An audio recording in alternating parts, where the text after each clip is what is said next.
Attention to all founders, hustlers, and hardworking entrepreneurs. The Hustle's 2024 Entrepreneurship Trends Report is out now, and it's a goldmine of valuable strategies, data-driven insights, and expert tips for elevating your business.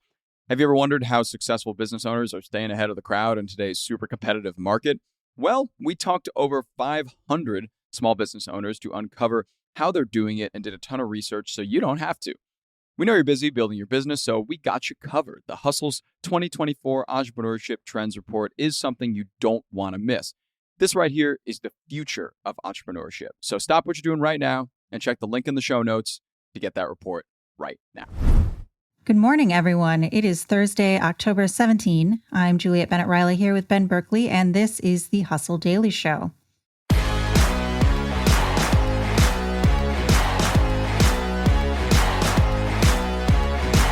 Would you pay money to have costumed actors jump out at you in the dark?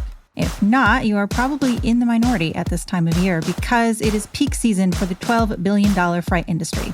And leading the pack of Halloween profiteers, that'd be theme parks. Their haunted attractions are bigger than ever, and so are the crowds. Parks are raking in cash every night. How are they doing it? And what's the appeal anyways? We'll dive deeper into that in a minute, but first, let's give you today's hits and headlines in business and tech. Amazon Web Services announced a $500 million plan to develop small modular nuclear reactors with Dominion Energy. Google and Microsoft recently made similar nuclear deals aiming to more sustainably power their data centers. Bed Bath & Beyond is back, sort of. Beyond Inc. will invest $40 million in the Container Store, another struggling retailer, and will sell kitchen, bath, and bedroom products in the Container Store's 102 locations.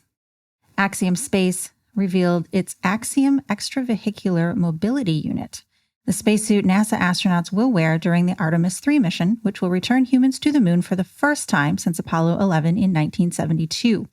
Axiom worked with Prada on the suit, which includes health monitoring and cooling systems, and comes in a crisp white to reflect heat. I'm just going to jump in for a second here, just because I need to note, they look really cool. I feel like you can never do a spacesuit that doesn't look cool. Mm-hmm. I feel like I couldn't pull them off, personally. Just like fashion-wise, it just wouldn't be a good look for me. But, I mean, you're going with Prada for a spacesuit. That's pretty good. Yeah, I think they do look pretty cool. I was actually surprised that they were white because I thought they would try to do something like, I don't know, like Armageddon or something. Yeah. But after reading that it actually protects them from dust and heat, it made sense. Here is something that I don't understand. A research report found that every average U.S. high school has at least one ultra-high earning teen who earns over $10,000 annually from online side hustles. I just want to know what they're doing.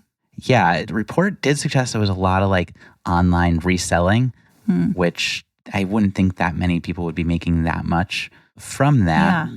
But I would definitely prefer to go to prom with one of these kids. That's going to be probably like a very fun time as opposed to like, the people who are working as lifeguards at the city pool. Fair enough. Speaking of dating, Hong Kong police arrested 27 people in connection with an online romance scam that defrauded victims to the tune of $46 million. The criminal enterprise created fake hot people, then used AI face swapping tech to alter their faces and voices during virtual dates, earning trust before luring the lovesick into phony crypto investments. That sucks. Yeah, it's also, this something weird about this. This was actually linked to organized crime. This is like a triad ring that allegedly is behind this. So it feels just like you're looking for something in your life and then organized crime ends up getting something out of you. It's a rough, bleak scene right there for someone. Yeah.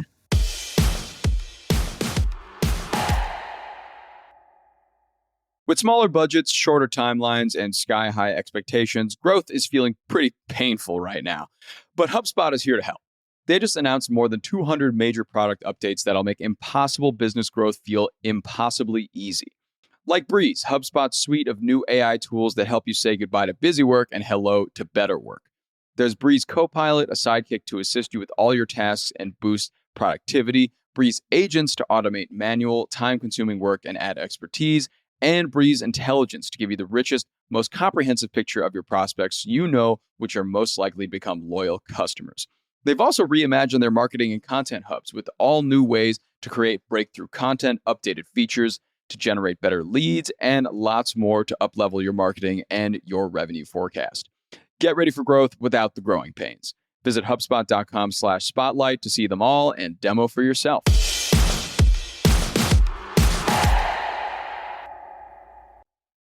While we're on the topic of scary things, we are currently 2 weeks out from Halloween, which does mean also we are 2 weeks and 1 day out from Halloween candy going on sale. Mark your calendar right now.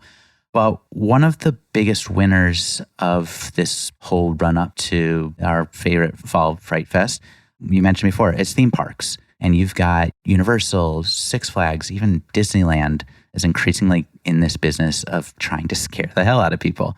So what are they up to, and why are they so keen on this holiday above all others? Well, for the average theme park, and we're talking, Disney, Universal, Six Flags, Cedar Point, Knott's Berry Farm, etc. They typically function during the day. When you think of a theme park, it's like a lot of little kids that go during the day, maybe some teenagers. Halloween gives them like a whole separate opportunity to make money, because Halloween events, obviously, if we're talking the more adult events, at night, because that's when things are scary. So it's a completely separate ticket from the park's daytime and family-friendly attractions. There's a lot of room for add-ons. I don't know if you've ever been to one of these theme parks, but if you do not buy the Fast Pass, you will spend a lot of time in line waiting to go through a haunted maze. So those are very popular. People buy season passes. There's behind-the-scenes tours. There's lights-on tours. If you're too scared to go through a maze and you don't want actors in it, some of them have lights-on tours. You can be like, oh, look at that, but it's not so scary. There's themed food. There's themed bars. There's access to special events. There's all this extra stuff. There's extra Halloween-exclusive merchandise. And also, the season that people consider Halloween has extended considerably. People will go to these as soon as August and will still be going into November. So it's just a lot of opportunity for revenue here because people are now so into Halloween. Yeah, they're really big production. I actually went to Halloween Horror Nights, Universal Studios in Hollywood last year, and it was my first time at something like this, and it is a lot. First off, I did not appreciate all of the people with their fake chainsaws just popping out at you. Truly not my cup of tea, but it was incredible. It's like this really remarkable production. I saw that they're spending like $100 million just to put this offering out there, but it's also clearly working. Like they are attracting about, I think they saw like 1.5 million total visitors every fall for this specific event. I saw Universal's executive kind of describing this as like their 13th month. Yeah. Like they are just adding like a whole new month of revenue to the calendar that they didn't have before. And I mean, it works. It's just kind of shocking that it works so well, given that they have to pack these parks and the tickets are really expensive. Yes, they are. So there's a lot of different kinds of Halloween events, and we're just talking about theme parks. And there's basically two different kinds of scares in a theme park. There's the maze, like the haunted house. We go in and it's themed like something, and there's scary props and spooky music, and people pop out at you in the dark. And then there's the scare zones, which is just already park. Like you would typically walk through this area of the park already, but now they've filled it with fog, and they've got some actors in those scare zones as well. And when you think about the throughput, you can move a lot of people through a maze. In fact, it's kind of just like a line through Universal and Knott's in some of these places. Like you are mere feet from the person in front of you if you're not all bunched up. So you're really just moving people through. You can fit so many people in a maze. And even then, the lines are still super long. And in the scare zones, people were going to be walking through those anyways. That is just the park. So there's really a lot of throughput here.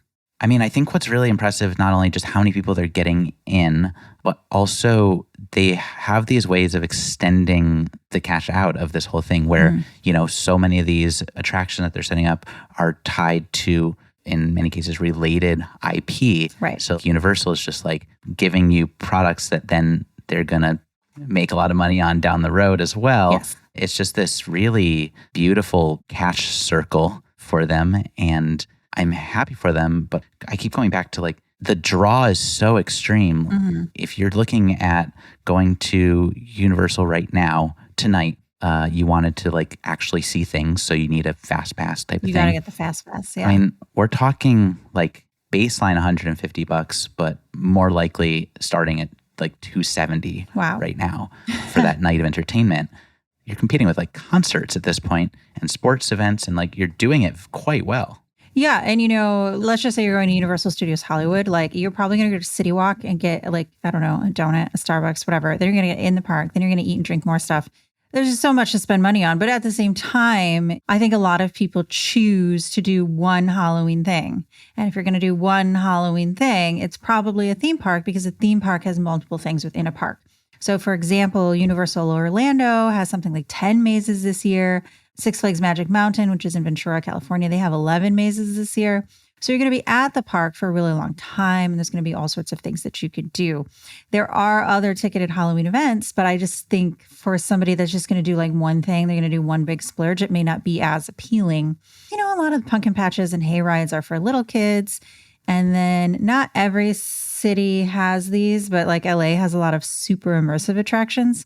And they are also very expensive. They're like $100 a ticket because they're really intimate. It's like you and a group of maybe 12 people, maybe 30.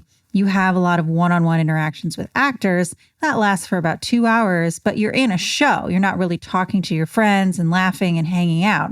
So it's kind of like you're going to be spending a lot of money either way. Do you want to spend a lot of money to do a lot of stuff like all night and take a lot of pictures? Or, do you want to go to a really immersive show, which I prefer the latter, but I think a lot of people are in it to like hang out with their friends and scream at chainsaws and laugh and fall on the ground, which I see a lot for some reason. People like get so scared they fall down. That seems fun. I didn't see that, but last year I did see a service dog there, and that is like, what a brave dog that was to just go through these haunted mazes. I used to think that service dogs would be able to handle these, but I did go to a show this very weekend. And it was an immersive show in a mausoleum. And so the echoes are really intense. And there was a lot of screaming. And I was like, oh, this dog is really scared. And I was sitting next to the guy with the dog. And he was like, the dog was cuddling up to me during this really loud scene. And I was like, oh, this dog doesn't like it. And I don't know what kind of service dog it was. But then later I saw the guy with the dog outside comforting the dog. And then I went inside, and the smell made it very apparent that the dog had an accident. No. Because it got too scared. And then I was like, maybe this is not the place for a service dog. That's one of those things where I'm sure that dog felt a little embarrassed, but like, yes, shouldn't. That's just not a good situation. It's fine. It happens to us all. Exactly.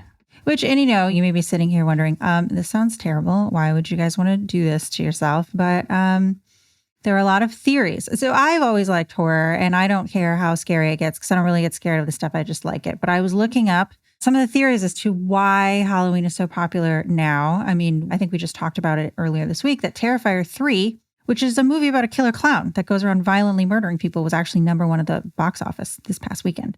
I read 2 theories.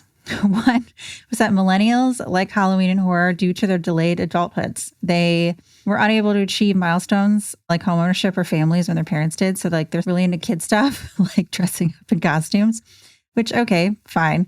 But also the adrenaline rush is the more prevailing theory, which is you like to be scared. It's fun. It's cathartic. You can do it with friends, but you like to be scared in a safe environment, such as a theme park or a movie theater, instead of, I don't know, going into like some abandoned mine somewhere. You'd rather have it be safe. And then later you can get some hot chocolate.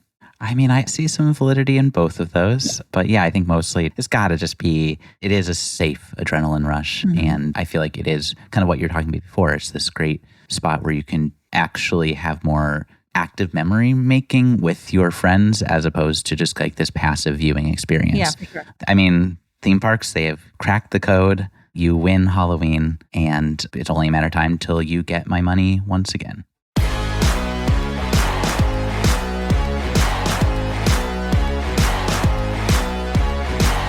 All right, that's going to do it for us today. Thank you for tuning in to the Hustle Daily Show. We're a proud part of the HubSpot Podcast Network. Our editor today is Robert Hartwig, and our executive producer is Darren Clark. We've got a lot more tech and business coverage in our newsletter, so if you're not subscribed, get yourself signed up at thehustle.co/email. And remember to follow us on Instagram at The Hustle Daily. We'll see you tomorrow.